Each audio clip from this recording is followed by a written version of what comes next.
sọ̀rọ̀. It has mouth, it cannot Ó speak. létí ni kò lè gbọ́rọ̀. It has ears, it Ó cannot lójú hear. kò lè rí It náà. has eyes, it cannot Ó ní see. oh God, Psalm 115 verse 8 sísàlẹ̀ ibẹ̀ ló ti sọ.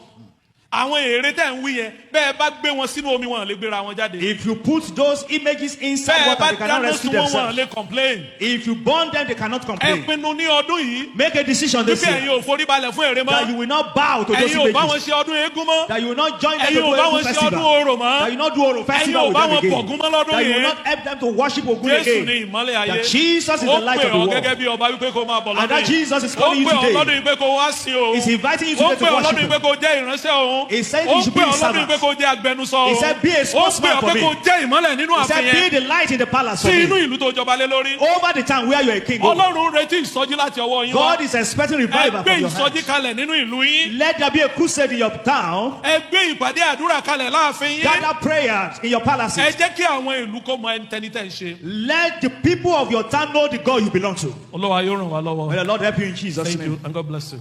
God bless you in Jesus' name. Mo kí kábíyèsí olú igbó ọ̀rà. Tọ́ ọ̀lẹ ti gbọ́ lẹ́nu ọba yìí o bó tilẹ̀ jẹ́ pé àwọn ọmọ ọba ìlú ibi tí wọ́n ń ṣe kí ni ẹ rò nípa ohun tí wọ́n sọ ẹ ṣeun.